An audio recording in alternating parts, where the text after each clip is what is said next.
तो जय हिंद दोस्तों, स्वागत है हमारे YouTube channel Ajay Prajapati electric classes में। मैं हूं अजय प्रजापति। मैं लेके आया हूं आपके लिए मध्य प्रदेश लाइनमैन या ITI TO और जितनी भी ITI रिलेटेड गवर्नमेंट एग्जाम होती है उसके लिए निःशुल्क क्लासेस। यदि आप हमारे चैनल्स पे नए हो तो चैनल को सब्सक्राइब कर लीजिए और बेल आइकन को प्रेस कर लीजिए। हम पढ़ रहे हैं एसी थ्योरी का ये पार्ट नंबर 2 है। यदि आपने अभी तक हमारे सारे लेक्चर नहीं देखे हैं तो हमारे मध्य प्रदेश की लाइनमैन के प्ले लिस्ट यूट्यूब पर डली हुई है, आप वहां जाकर सारी वीडियो देख सकते हो। तो एसी थ्योरी का पार्ट 2 हम स्टार्ट करते हैं। यहाँ इसका नाम है RMS value. Sir RMS value होती क्या है? तो आरएमएस वैल्यू हमारा इसका फुल फॉर्म होता है रूट मींस स्क्वायर वैल्यू। ये यदि आप आईटीआई डिप्लोमा करे हुए तो आपको ये इंजीनियरिंग कोई से भी इलेक्ट्रिकल डिपार्टमेंट से करे हुए हो स्ट्रीम से तो आपको ये एग्जाम में क्वेश्चन आता ही आता है इसका। तो आरएमएस का फुल फॉर्म होता है रूट मींस स्क्वायर वैल्यू, जिसे हिंदी में बोलते हैं वर्ग माध्य मूल मान। अब सर आरएमएस होता क्या है? तो आरएमएस वो होता है कि किसी भी एसी करंट का वह मान जो दिए गए समय में उतनी ही उष्मा हीट उत्पन्न करेगा जितने समान समय में डीसी उत्पन्न करेगा। यानी हम कह सकते हैं कि यदि हमने एसी में 230 वोल्ट दिया और डीसी में 230 वोल्ट दिया तो उतना ही सेम समय में उतनी हीट जनरेट करेगा जितनी डीसी में जनरेट होती है। तो उतनी उष्मा जनरेट करना क्या कहलाता है? हमारा आरएमएस वैल्यू, जिसे हम बोलते हैं आरएमएस वैल्यू या रूट मींस स्क्वायर वैल्यू। एक और इसकी परिभाषा है, क्या है सर? कि प्रत्यवर्ती धारा में प्रत्येक क्षण अपने मान को परिवर्तित करता है, वह मान क्या कहलाता है? RMS value. जैसे समझना, यदि मैंने प्रत्यावर्ती धारा में तात्कालिक मान कहते हैं इसको, यानी प्रत्येक क्षण, यानी ये हमारा एसी वेव फॉर्म है, आपको दिख रहा होगा एसी वेव फॉर्म। तो ये क्या हो रहा है? 1 second, 2 second, 3 second, 4 second, 5 second, पर सेकेंड में जो मान क्या हो रहा है, बार बार जो बदल रहा है, उस मान में जो परिवर्तन हो रहा है उसी को हम क्या बोलते हैं? RMS value. तो आपको समझ में आएगा आरएमएस वैल्यू होता क्या है। अब आरएमएस वैल्यू का फार्मूला क्या होता है, इसे निकालते कैसे? तो एसी करंट का आरएमएस मान वह मान है जो तात्कालिक मान के वर्ग करके औसत से निकाला जाता है। तात्कालिक मान क्या है? तो अभी मैंने बताया तात्कालिक मान क्या है। ये जो मान है प्रत्येक क्षण जो बार बार मान बदल रहे हैं, ये क्या हो गया? हमारे तात्कालिक मान हो गए। तो इन सभी का एवरेज निकालेंगे, तो इस एवरेज का वर्ग करके जो निकालेंगे उसी को हम बोलेंगे आरएमएस मान। जैसे मान लीजिए, जैसे मैं इसको पूरा अच्छे से आपको ग्राफ बना देता हूं। मैंने मान लीजिए ये ग्राफ है पूरा एसी का, ये वेव फॉर्म है। मान लीजिए ये मान है 0, 1 एम्पियर, 2 एम्पियर। क्लियर हो रहा? यहाँ 1 सेकंड, 2 सेकंड या 3 सेकंड की बात करें। 1 सेकंड में इसकी वैल्यू कितनी है? 2 एम्पियर। और बड़ा कर लेते, यहाँ पर है आपका 3 सेकंड, 2 सेकंड में 3 है, 3 सेकंड में फिर 2 है। तो ये जितना ये तात्कालिक मान है, यानी पर सेकंड में जो मान बदल रहा है इसी करंट का, उसको बोलते हैं तात्कालिक मान, है ना। तो ये जो मान है इसी का एवरेज वर्ग करके इसका औसत निकालेंगे, ये हमारा कहलाएगा, हमारा कौन सा मान कहलाएगा? आरएमएस मान। तो हमने मान लीजिए इसमें करंट आई आरएमएस बराबर क्या? I1 करंट था, एक समय I2 था, I3, ऐसे एन टाइम तक करंट है। तो उन्हीं का हमने क्या करा? रूट लिया। और कितने से एवरेज होता है सबको सब पता है, तो उसके नीचे हमने एन टाइम के कितने टाइम तक था तो उसको हमने एन टाइम लिखा। अब जब हम इसको डिवाइड करते हैं तो इसकी वैल्यू कितनी होती है? तो इसकी वैल्यू आती है, इसको आपको ध्यान रखना कि आई आरएमएस बराबर होता है 0.707 आई मैक्सिमम करंट, या तो करंट के मामले में या वोल्टेज के मामले में। यदि एग्जाम में आए कि आई आरएमएस की वैल्यू, करंट की आरएमएस वैल्यू या वोल्टेज की आरएमएस वैल्यू कितनी होती है? 0.707। इसको नोट कर लीजिए, बहुत काम आता है ये। अब एक और इसका सूत्र क्या होता है? तो आई आरएमएस का ये सूत्र होता है आई आरएमएस बराबर मैक्सिमम करंट अपॉन √2। यदि आप मैक्सिमम करंट, यानी इस वेव फॉर्म में जो मैक्सिमम करंट का होगा उसको आप √2 से भाग दे दोगे तो उससे हमारी कौन सी वैल्यू निकल आएगी? RMS value. क्लियर है आपको? यहाँ पर मान लीजिए अभी कुछ नहीं होता, 1 मान लीजिए इसकी आरएमएस वैल्यू 1। जब 1 को √2 उसके डिवाइड करेंगे तो आंसर आएगा 0.707 आई मैक्सिमम। क्लियर है आपको? तो यही यहाँ से निकली है ये वैल्यू। तो इसको आपको ये फार्मूला भी याद रखना है, एग्जाम में बहुत ये फार्मूला यूज होता है। तो हम अगला आप पढ़ते हैं एवरेज चक्र का तात्कालिक मान क्या कहलाता है? हमारा एवरेज वैल्यू। तो मैं समझा देता हूं एक बार तात्कालिक मान क्या होता है। यदि आपने को तात्कालिक मान नहीं पता है तो आप हमारी लास्ट जो वीडियो थी एसी थ्योरी का पार्ट 1 उसको देखिए, मैंने डीप में पूरा समझाया। फिर भी मैं एक बार और समझा देता हूं आपको। जो हमारा एसी साइकिल होती है उसके आधे चक्र नहीं बोल सकते हम, प्रत्येक क्षण, यानी एसी करंट में जो प्रत्येक क्षण जो मान बार बार पॉजिटिव और नेगेटिव साइकिल में जो बदल रहा है उस मान को हम क्या बोलेंगे? तात्कालिक मान। बार बार हर क्षण में जो मान आ रहा है तो वो क्या कहलाएगा? तात्कालिक मान। तो एसी करंट का आधे चक्र का तात्कालिक मान क्या कहलाता है? औसत वैल्यू, एवरेज वैल्यू। अब एवरेज वैल्यू का फार्मूला क्या होता है? तो I average equal I1, I2, I3, IN upon n time, यानी कितने टाइम लिया गया? N time. जब हम इसको डिवाइड करेंगे तो इसका मान कितना हो जाएगा? 0.637 आई मैक्सिमम। करंट के मामले, वोल्टेज के मामले दोनों। इसको नोट कर लीजिए, एग्जाम में बहुत काम आता है ये सारी चीजें। फॉर्म फैक्टर इसकी मदद से ही निकलेगा। अब इसका सूत्र क्या होता है तो हम आगे पढ़ेंगे सूत्र क्या होता है। तो पहले तो करता क्या है, तो प्रत्यावर्ती विद्युत धारा में प्रत्येक चक्र में 2 अर्ध चक्र होते हैं। तो अभी मैंने देखा कि आपको औसत वैल्यू जो एवरेज वैल्यू होती है उसमें कितने चक्र होते हैं? अपना पूरा आधे चक्र का जो मान होता है वो एवरेज वैल्यू कहलाता है। जो 2 चक्र होते हैं उसमें आधे कितना क्या हो जाता है? पूरे चक्र का मान क्या हो जाता है? एवरेज वैल्यू हमेशा 0 होती है। एग्जाम में आता है कि बताइए एसी पूरी साइकिल के चक्र का एवरेज वैल्यू कितनी होती है? औसत मान क्या होता है? 0 होता है। तो कितनी बार शून्य होता है, तो एक बार तो यहां पर शून्य होता है और एक बार यहां पर शून्य होता है। तो कितनी बार शून्य जीरो होता है, 2 बार जीरो होता है। तो क्लियर है। तो एक विद्युत धारा के प्रत्येक चक्र में कितनी बार जीरो होता है, 2 बार जीरो होता है। और एक पूरे चक्र का मान क्या होता है, जीरो होता है। तो इसका औसत मान कितना होता है, 0.6637 द्वारा ज्ञात किया जाता है। अब औसत मान का उपयोग क्या किया जाता है, तो याद रखिएगा औसत मान का उपयोग चार्ज ट्रांसफर करने में किया जाता है। तो आपको क्लियर होगा चार्ज ट्रांसफर किसका किया जाता है। तो क्लियर है। अब इसको निकालते कैसे, तो इसको निकालते हैं 2 मैक्सिमम अपॉन पाई। याद रखिएगा 2 आई मैक्सिमम, यानी मैक्सिमम करंट या मैक्सिमम वोल्टेज भी मान सकते हैं। ये एवरेज वैल्यू का सूत्र है, तो आप इसको नोट कर लीजिएगा। एवरेज वैल्यू का सूत्र क्या होता है, 2 आई मैक्सिमम यानी मैक्सिमम करंट अपॉन पाई। पाई क्या बताता है, 180 डिग्री, यानी ये कितने डिग्री का है हमारा, 180 डिग्री का है। क्लियर है। और ये कितनी बार होगा, मैक्सिमम 2 बार। तो यही होता है हमारा एवरेज वैल्यू का सूत्र होता है। यहाँ पर वोल्टेज भी आएगा तो कोई दिक्कत नहीं है, वोल्टेज मैक्सिमम भी हम कर सकते हैं। तो नोट कर लिया होगा आपने। अब पिक फैक्टर किसे कहते हैं, तो बहुत आईएमपी है ये जो चैप्टर में आपको ये पढ़ा रहा हूँ, ये बहुत मोस्ट आईएमपी एग्जाम में कहीं ना कहीं इसके क्वेश्चन आते हैं। मैं लास्ट में आपको क्वेश्चन भी कराऊंगा, तो से एग्जाम में कौन कौन से एग्जाम में लास्ट ईयर अभी तक जो एग्जाम हुई है उनमें कौन कौन से इससे क्वेश्चन आए, तो आप भी देखिएगा कि पढ़ने के बाद आपको उतने क्वेश्चन सोल्व कर सकते हो। पिक फैक्टर या क्रेस्ट फैक्टर किसे कहते हैं, तो पिक फैक्टर या क्रेस्ट फैक्टर किसे कहते हैं, प्रत्यावर्ती विद्युत धारा अर्थात वोल्टेज के शिखर मान और प्रभावी मान के अनुपात को हम पिक फैक्टर कहते हैं। सर समझ में नहीं आया, मैंने बोला बेटा कि बच्चों जो हमारा शिखर मान होता है और आरएमएस का अनुपात क्या कहलाता है, हमारा पिक फैक्टर कहलाता है, क्रेस्ट फैक्टर कहलाता है। क्रेस्ट फैक्टर यानी ये एसी साइकिल है, इसका सबसे शिखर मान, सबसे चोटी वाला मान और आरएमएस मान दोनों का रेशो क्या कहलाता है, हमारा पिक फैक्टर कहलाता है। इसे एक और बोलते हैं, तो लास्ट टाइम एग्जाम में भी आया था कि एम्पलीट्यूड फैक्टर किसे कहते हैं, तो पिक फैक्टर को किस नाम से जाना जाता है, एम्पलीट्यूड फैक्टर के नाम से भी जाना जाता है। तो पिक फैक्टर का सूत्र क्या होता है, तो पिक फैक्टर का सूत्र होता है शिखर मान अपॉन आरएमएस मान, तो पिक वैल्यू अपॉन आरएमएस मान। तो इसका आरएमएस वैल्यू अभी अपन ने निकाली थी। आरएमएस वैल्यू क्या होती है, तो पिक का मतलब हो गया हमारा आई मैक्सिमम, सबसे ज्यादा करंट, अपॉन अभी आरएमएस वैल्यू क्या होती है, तो 0.707 इंटू आई मैक्सिमम करंट। अब मैक्सिमम से मैक्सिमम क्या हो जाएगा, यहां पर कट जाएगा। अब 1/0.7 को आप डिवाइड करोगे तो आंसर आएगा 1.114। तो याद रखना है पिक वैल्यू का कितनी वैल्यू होती है, 1.414, और इसी को बोलते हैं √2। एग्जाम में बहुत बार क्वेश्चन आया है कि पीक वैल्यू का मान कितना होता है, तो कितना याद रखना, 1.414। ये आया कैसा कि मैक्सिमम करंट को आरएमएस वैल्यू से आप भाग दोगे तो ये आंसर आएगा। और इसी को बोलते हैं, ये किसकी वैल्यू होती है गणित में, √2, यानी वर्ग, यानी हम इसकी √2 यानी 2 वर्ग घात की वैल्यू ये होती है। अब सर ये पीक फैक्टर की जरूरत क्यों पड़ी, तो इसका उपयोग क्या होता है, तो इसका उपयोग क्या होता है, डाई इलेक्ट्रिकल पदार्थ की इंसुलेटिंग टेस्टिंग के लिए इसका उपयोग किया जाता है।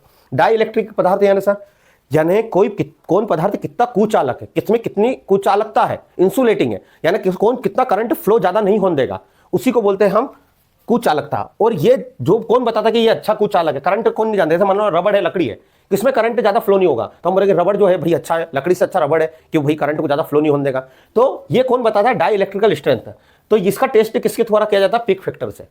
ठीक है। अगला होता है इसका एक और यूज का होता है, तो ये मोस्ट आईएमपी एसी सर्किट में आयरन लॉस को ज्ञात करने के लिए, जो ट्रांसफार्मर मोटर के आयरन लॉस को ज्ञात करने के लिए हम किसका उपयोग करते हैं, पिक फैक्टर। यदि पिक फैक्टर को बढ़ा दोगे तो कभी भी आयरन लॉस नहीं होगा। तो आप ये याद रखना कि लोहा हानि हास, हिंदी में बोलते हैं लोह हानि हास, हास का मतलब सभी को पता है, ठीक है, लोहा हानि या लोहा हास। क्लियर। इसको ज्ञात करने के लिए हम किसका यूज करते हैं, पिक फैक्टर का। नोट करते जाइए, बहुत अच्छी चीज है। यदि आपको वीडियो समझ में आ रही हो तो वीडियो को लाइक कर दीजिए, चैनल को भी सब्सक्राइब कर लीजिए। फ्रॉम फैक्टर क्या होता है दोस्तों, तो फ्रॉम फैक्टर होता है हमारा प्रत्यावर्ती विद्युत धारा अर्थात वोल्टेज के प्रभावी मान। सर ये प्रभावी मान क्या है, आपने तो बताया, प्रभावी मान को ही हम कहते हैं आरएमएस मान। क्या कहते हैं, आरएमएस मान। याद रखना आरएमएस का एक और नाम क्या है, प्रभावी मान। प्रभावी मान और औसत मान का अनुपात क्या कहलाता है, फ्रॉम फैक्टर कहलाता है। इसे के से प्रदर्शित करते हैं, यानी समझ जाना फ्रॉम फैक्टर क्या होता है कि जो प्रभावी मान होता है और औसत मान का अनुपात, यानी हमारा आरएमएस मान अपॉन एवरेज मान, औसत मान। तो सर ये इसका दोनों का अनुपात क्या कहलाता है, हमारा फ्रॉम फैक्टर। सर इसको निकालेंगे थे, तो अभी हमने पढ़ा था आरएमएस की वैल्यू कितनी होती है, 0.707 और एवरेज की वैल्यू कितनी होती है, 0.637। जब हम इन दोनों को कट ब्रेक करेंगे, डिवाइड करेंगे, तो आंसर कितना आएगा, 1.111। आपको मैंने ये बता दिया है, बस आपको इतना याद रखना कि ये आया कैसा है, और इसका मान हमेशा याद रख लेना कि फ्रॉम फैक्टर का मान कितना होता है, 1.11। सर इसका यूज क्यों हुआ, आपने देखा होगा, क्यों हमने जो लाइन बनी हमारी ट्रांसमिशन लाइन, डिस्ट्रीब्यूशन लाइन, वो 11 केवी की क्यों बनी, 22 केवी की क्यों बनी, 33 केवी की क्यों बनी, क्यों नहीं बनी, 10 केवी की, 20 केवी की ऐसी क्यों नहीं बनी। इस फ्रॉम फैक्टर के कारण ही ये लाइन जो हमारी बनी है वो 11 केवी, 22 केवी, 33 केवी, 440 kV, ये सभी की इसलिए बनी है। क्लियर है आप सभी को? तो इसी फॉर्म फैक्टर का उपयोग करके ट्रांसमिशन लाइन में जो हम डिस्ट्रीब्यूशन और ट्रांसमिशन लाइन की जो वोल्टेज होता है वो इसी के अकॉर्डिंग हम रखते हैं। कोई कंफ्यूजन हो रहा है आपको? हो रहा है तो कमेंट बॉक्स में कमेंट कर दीजिए, मैं और आपको इसका आंसर दे दूंगा रिप्लाई करके। अगला हम पढ़ते हैं फेज। फेज होता क्या है सर? ये फेज क्या? आप बचपन से सब कुछ जो है फेज न्यूट्रल सुना होगा, आपने आईटीआई करा, फेज होता है न्यूट्रल होता है। सर होता क्या फेज?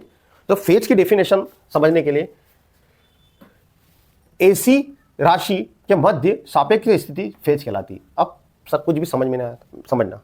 यानी मैंने ये बताया तो आपने देखा होगा कि भाई अपन जो हमारे घर में करंट आता है उसमें हम बोलते हैं फेज, जो डीसी बैटरी आता है ना उसमें लगा रहता है प्लस और माइनस। तो सर फिर इसे फेज क्यों बोलते हैं, न्यूट्रल क्यों बोलते हैं? तो फेज उसे बोलते हैं जो दो राशियों के बीच, दो राशियों के मध्य स्थिति दर्शाता, कौन आगे और कौन पीछे, उन दोनों की स्थिति क्या कहलाती है? फेज कहलाती है। यानी ये करंट जा रहा है, ऐसे करंट, ये करंट यानी करंट और वोल्टेज की जो स्थिति दर्शाता है उसको हम बोलते हैं फेज। क्लियर है? कोई कंफ्यूजन? यानी हम कह सकते हैं जो वोल्टेज और करंट के बीच की तुलना करता है कि कौन कितना आगे है, कौन कितना पीछे और कौन कितना बराबर चल रहा है या साथ में चल रहा है, तो उसको हम बोलते हैं फेज एसी करंट में। क्लियर है आपको? ये वेवफॉर्म से समझ में आ रहा होगा कि करंट जा रहा है और एक वोल्टेज जा रहा है, तो ये दोनों की तुलना कौन किससे आगे है, कौन सी, तो ये कितने डिग्री से है, इसको बोलते हैं फेज। समझ में आया आपको फेज किसे कहते हैं?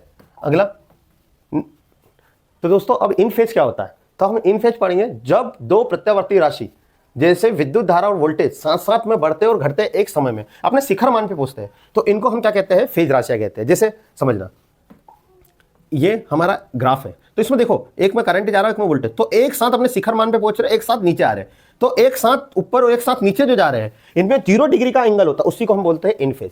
याद रखना 0 डिग्री का जो एंगल होता है करंट और वोल्टेज के बीच, तो वो कहलाता है हमारा इन फेज। क्लियर है? सर इन फेज का उपयोग कहां करा जाता है? तो इसका उपयोग किया जाता है शुद्ध प्रतिरोध सर्किट। अभी मैं नेक्स्ट वीडियो में पढ़ूंगा कि एसी शुद्ध प्रतिरोधी सर्किट, या हम कह सकते हैं डीसी सर्किट जो होते हैं, जहां पर डीसी सर्किट होता है उसमें करंट और वोल्टेज के बीच 0 डिग्री का अंतर होता है, और एसी जो रेजिस्टेंस सर्किट होता है, जो प्योर प्रतिरोधी सर्किट होता है या प्योर रेजिस्टिविटी सर्किट होता है, वो भी किसका होता है? इन फेज में होता है। और कहां पे होता है? तो रेजोनेंस सर्किट। रेजोनेंस सर्किट क्या होता है तो मैं आपको नेक्स्ट वीडियो में बताऊंगा, पर अभी एग्जाम्पल में आप देख लीजिए। क्लियर है आपको? तो इन फेज क्या होता है, तो हमें ये सिर्फ याद रखना, करंट और वोल्टेज के बीच कितने डिग्री का अंतर होता है? 0 में, यानी एक साथ ऊपर जाती है एक साथ नीचे आती है, इसको बोलते हैं हम इन फेज। तो आउट ऑफ फेज क्या कहते हैं दोस्तों? तो आउट ऑफ फेज किसे कहते हैं? जब दो प्रत्यावर्ती राशि, यानी दो प्रत्यावर्ती राशि जैसे विद्युत धारा और वोल्टेज साथ साथ बढ़ती घटती हुई नहीं होते हुए उनमें कुछ डिग्री का अंतर आता है। हमने out of phase, in phase में तो एक साथ ऊपर नीचे बढ़ रही थी, तो आउट फेज में क्या हुआ? एक साथ आगे नहीं बढ़ती हुई कुछ डिग्री का अंतर आ जाता, उसे हम आउट फेज कहते हैं। जैसे डायग्राम से देखिए, ये करंट जा रहा है, अब ये वोल्टेज जा रहा है, अब वोल्टेज देखो कितना आगे निकल गया, इससे ये आगे निकल गया। तो ये जब करंट और वोल्टेज की जो वेवफॉर्म होती है, जो तरंग होती है, उसमें दोनों में अंतर आ जाए, उसको बोलते हैं आउट ऑफ फेज।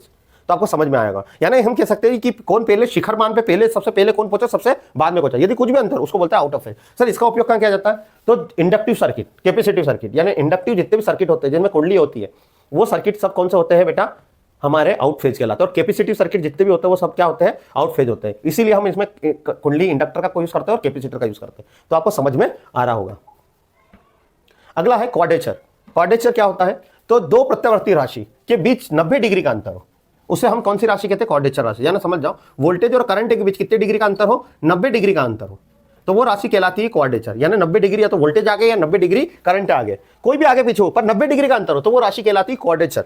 तो आपको समझ में आएगा क्वाड्रेचर राशि क्या होती है। सर एंटीफेज राशियां क्या होती है? तो यही एग्जाम में क्वेश्चन भी आया था इसरो में कि एंटीफेज राशियां क्या कहलाती है। तो दो राशियां जब उनके बीच कितने डिग्री का अंतर है? 180 डिग्री, यानी करंट और वोल्टेज के बीच कितने डिग्री का अंतर हो? 180 डिग्री का वोल्टेज अंतर हो, तो उसको हम बोलते हैं एंटीफेज।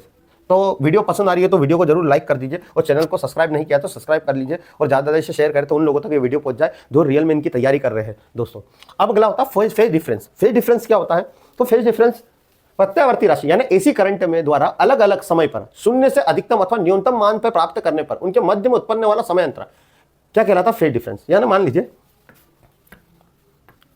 ये प्रत्यावर्ती राशि, तो ये राशियां अलग अलग समय पर शून्य से अधिकतम और न्यूनतम मान पे पहुंच रही है, यानी शून्य से अधिकतम मान पे भी पहुंच रही है और न्यूनतम मान पे भी कम मान पे पहुंच रही है, तो ऐसी राशियों को हम क्या बोलते हैं? Phase difference. यानी दोनों के बीच जो अंतर होगा उसको हम क्या कहेंगे? फेज डिफरेंस कहेंगे।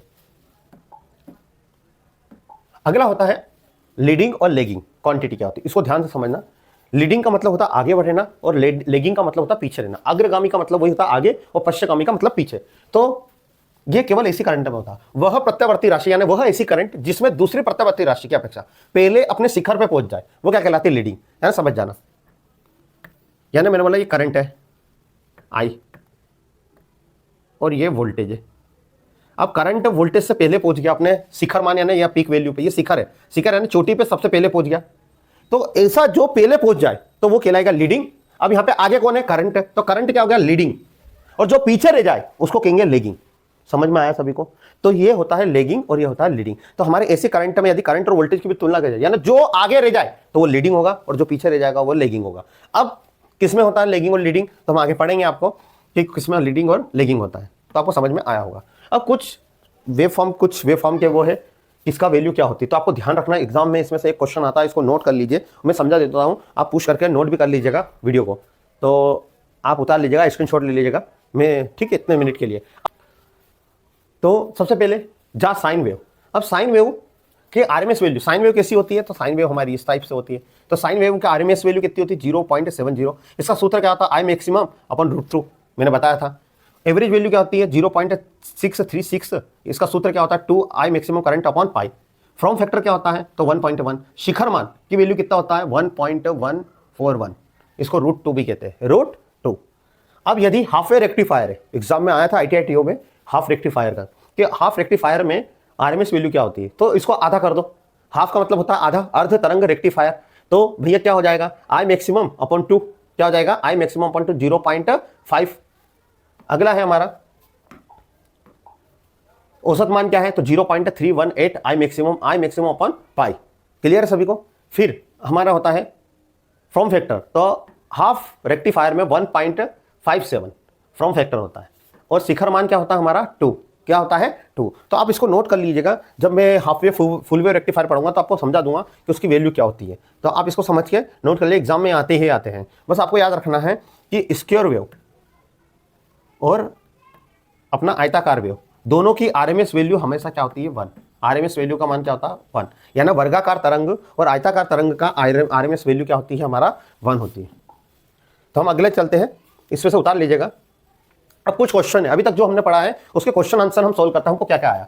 तो पहले आप खुद करने की कोशिश करिएगा, फिर हो सके तो मेरी हेल्प लीजिएगा, पूछ करके देखिएगा। एसी के किस मान को एम्पियर वोल्ट मीटर तथा वाट मीटर में नापते हैं, तो याद रखिएगा जो आरएमएस का मान का यूज किया जाता है वो जितने भी मीटर होते हैं, वोल्ट मीटर, अमीटर, जो एसी सप्लाई होते हैं, और एसी सप्लाई में जितने भी मीटर होते हैं उन सभी में कौन सा मान होता है बेटा, आरएमएस। तो आपको नोट करके, ये कब आया था, ये आया था हमारा डीआरडीओ के एग्जाम में क्वेश्चन ये आया था। फ्रॉम फैक्टर का सूत्र, तो अभी पढ़ा हमने फ्रॉम फैक्टर, तो फ्रॉम फैक्टर का सूत्र आपको सभी पता है। फ्रॉम फैक्टर होता क्या है, आप पूछ करके आंसर दीजिएगा, कमेंट बॉक्स में कमेंट्स भी करिएगा, मैं इसका फ्रॉम फैक्टर का सूत्र बता देता। क्या होता, तो RMS value upon average value, तो हमारा बी वाला। क्लियर है सभी को? अगला पीक गुणांक को कहा जाता है, पीक फैक्टर को क्या कहा जाता है, तो पीक फैक्टर को क्या कहा जाता है, फेज कहते हैं, औसत कहते हैं, फॉर्म कहते हैं, एम्पलीट्यूड। तो क्या कहते हैं, एम्पलीट्यूड। ये कब आया था, BECIL MMRC इलेक्ट्रीशियन 2019 में एग्जाम में आया था। तो क्या कहते हैं, एम्पलीट्यूड कहते हैं। तो आपको समझ में आया होगा, आप भी इसको सोल्व करिए। डोमेस्टिक एसी आपूर्ति में आरएमएस मान मापते हैं, यूपीपीसीएल की एग्जाम में क्वेश्चन आया था, कितना होता है आरएमएस वैल्यू का मान, तो अभी मैंने बताया था कितना होता है, तो क्या होगा इसका 0.707। क्लियर है आपको? तो ये इसका आंसर क्या आ गया, ये। अब अगला है, आधे चक्र में समय के बराबर अंतराल मापा गया ईएमएफ के तात्कालिक मान का औसत कहा जाता है। यानी आधे चक्र में, मैंने बताया था आधे चक्र में क्या नापते हैं हम, एवरेज वैल्यू। क्या नापते हैं, एवरेज, औसत मान। और पूरे चक्र का तात्कालिक मान क्या कहलाता है, हमारा आरएमएस मान। तो इसको क्या कहते हैं, आधे चक्र में आता गया तो उसको हम बोलते हैं औसत मान। क्लियर है? यदि हम आधे चक्र का एवरेज मान मापते हैं, ये इसका एवरेज नाप रहे कि कितना, मान लो 1 है, 2 है, 3 है, 4 है, और चारों का जो एवरेज 1 2 3 4 कितने थे हमारे पास, कितने, 1 2 3 4, इन चारों को जब 4 से डिवाइड करेंगे ये कहलाएगा हमारा एवरेज मान। क्लियर है? कब आया था, तो DMRC दिल्ली मेट्रो में आया था 2018 में क्वेश्चन। अगला है हमारा जा तरंग हम उसको बोलते हैं साइन वेव, जो हम यूज करते हैं। ये तरंग जो होती है जा तरंग होती है प्रत्यावर्ती धारा यानी एसी करंट में शीर्ष गुणांक, शीर्ष का मतलब होता है पीक, शीर्ष का मतलब होता है चोटी, तो पीक गुणांक का मतलब होता है पीक फैक्टर का मान होगा, शीर्ष गुणांक का या पीक फैक्टर का मान होगा। तो हमने पढ़ा सर 0.707 तो किसका, आरएमएस का मान है सर। 0.637 किसका मान था, हमारा एवरेज वैल्यू का। तो पीक फैक्टर का क्या नाम होगा, पीक फैक्टर का मान होगा 1.414 या √2। मैंने लास्ट भी बताया था, वीडियो में जाके देख भी लीजिएगा। तो ये होता, और ये सर किसका मान है, तो ये होता हमारा फ्रॉम फैक्टर का मान 1.11। क्लियर है आपको? तो आपको समझ में आ रहा है। अगले क्वेश्चन में पढ़ते हैं, वेव फॉर्म के चरण मान का आरएमएस मान का अनुपात। चरम मान यानी शिखर मान, चरम मान यानी क्या होता है, शिखर मान। शिखर मान और आरएमएस मान का अनुपात क्या कहलाता है? तो शिखर मान अपॉन आरएमएस मान क्या कहलाता है? हमारा पीक वैल्यू, पीक फैक्टर क्या कहलाता है? Peak factor. तो आपको यहाँ पीक फैक्टर और क्रिस्टल फैक्टर भी कहते हैं इसे। तो ये दोनों आंसर इसके आएंगे। टेक्निकल हेल्पर में पूछा गया था राजस्थान की एग्जाम में, तो इसको क्रिस्टल फैक्टर भी कहते हैं, पर अपन को क्या लगाना? पीक फैक्टर लगाना है। क्या लगाना है? Peak factor. अभी ये मैंने अभी क्वेश्चन बताया था, अर्ध तरंग दिष्टकारी जा तरंग का शीर्ष गुणांक है ना, तो आपको यहाँ पर आना चाहिए। तो अभी मैंने बताया था कि ये क्या है, तो आप अभी मैंने जो टेबल बताई थी उस टेबल में ही का क्वेश्चन है कि यदि अर्ध तरंग का रेक्टिफायर है तो उसमें जा तरंग का शीर्ष पीक फैक्टर का मान क्या होगा। तो आप इसको कमेंट बॉक्स में इसका आंसर दीजिएगा कि क्या होता है। लास्ट में जो हमारी टेबल थी, यदि औसत मान, अगला पढ़ते हैं हम, यदि औसत मान ज्ञात हो तो उसकी गणना आरएमएस मान से की जाती है तो कहलाता है। यदि औसत मान ज्ञात है और आरएमएस मान ज्ञात करना तो कहलाता है। अब क्या कहलाएगा सर, ये तो हम समझ ही नहीं पाए। तो बस लिखना है आपको, औसत मान ज्ञात करना है और गणना करना है किसकी? आरएमएस मान की। तो क्या कहलाएगा वो, बताइए क्या कहलाएगा हमारा, नोट करिए। तो हम देखिए एवरेज मान ज्ञात करना, आरएमएस मान को ज्ञात करते हैं। टेक्निकल हेल्पर में आया था, तो एवरेज वैल्यू क्या होती है हमारी? एवरेज वैल्यू पहले हम निकालते हैं पहले हम निकालते हैं पिक फैक्टर, फ्रॉम फैक्टर। एक मैं सूत्र बताता हूँ, फ्रॉम फैक्टर। फ्रॉम फैक्टर क्या होता है सर? फ्रॉम फैक्टर होता है हमारा क्या होता है? RMS value upon average value, औसत मान, ठीक है। और इन दोनों को जब हम डिवाइड करते हैं तो कितना आता है वैल्यू? 0707 और 63.7, इन दोनों को डिवाइड करते हैं तो अभी लास्ट में पढ़ा था क्या मान आता? 1.11। फ्रॉम फैक्टर का मान क्या होता है? 1.1। अब निकालना क्या है? औसत मान। क्या निकालना है आपको? औसत मान। तो क्या आ जाएगा? तो 1.1 औसत मान ज्ञात हो, तो औसत मान ज्ञात है अपने को, तो और आरएमएस निकालना है तो क्या हो जाएगा? इसको इधर ले जाएंगे तो 1.11 average value equal RMS value. तो ये हो जाएगा हमारा सूत्र, डी वाला आंसर। क्लियर है? आपको समझ में आ रहा होगा। आपको प्रैक्टिस तो करनी पड़ेगी। दो प्रत्यावर्ती राशि के बीच 180 डिग्री का अंतर है तो वो राशि क्या कहलाता है? क्वाड्रेचर क्या होता है? 90 डिग्री का अंतर होता है। एंटीफेज कितने डिग्री का अंतर होता है? तो हमारा अंतर होता है 180 डिग्री का। तो आपको समझ में आ रहा होगा। आप कमेंट बॉक्स में कमेंट्स भी करते जाइए यदि आपको समझ में आ रहा है तो, और वीडियो को लाइक भी करिए। एसी सर्किट में पीक फैक्टर का मान कितना होता है? तो अभी मैंने बताया पीक फैक्टर का मान कितना होता है, तो 1.414। सर ये क्या होता है? पीक फैक्टर का मान। इसी को हम क्या कह सकते हैं? √2। याद रखना √2। फ्रॉम फैक्टर का मान कितना होता है? तो फ्रॉम फैक्टर का मान कितना होता है? 1.11।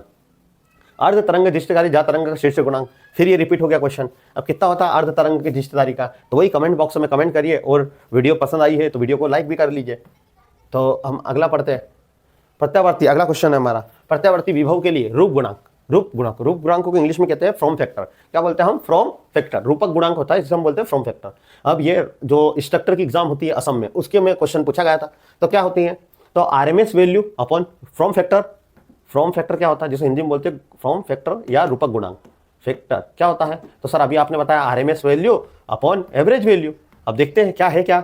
RMS value, mean value, RMS value, peak value, RMS value. Sir सबसे पहले तो मीन वैल्यू। सर ये मीन क्या होता है? मीन यानी वही हमारा कौन सी वैल्यू? माध्य हिंदी में बोलते हैं हम एवरेज। मीन का मतलब होता है एवरेज, माध्य। तो हमारा पहला ही आंसर इसका रहेगा RMS value upon means value.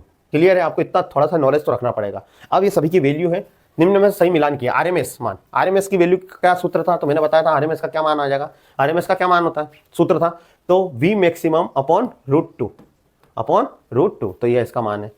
Clear है सभी को? आप मिला दीजिएगा वीडियो को पुश करके। फ्रॉम फैक्टर का मान क्या है? 1.11। पिक फैक्टर का मान क्या है? तो पिक फैक्टर का मान है √2 को एक और क्या बोलते हैं? 1.414। और इसका औसत का मान क्या है? 2v maximum upon pi. तो समझ में आया होगा कि किस प्रकार से हमने आपको जो लास्ट ईयर तक अभी तक क्वेश्चन आए हैं उसको इसी वीडियो के थ्रू हमने आपको समझाने की कोशिश करी है। तो वीडियो को ज़्यादा से ज़्यादा प्यार दें, वीडियो को लाइक करो, चैनल को सब्सक्राइब करो, ज़्यादा से ज़्यादा शेयर करें। और हम मिलेंगे फिर एक नई वीडियो के साथ कल सुबह 10 बजे। तो जब तक वीडियो को लाइक करें और चैनल को सब्सक्राइब कर लीजिए।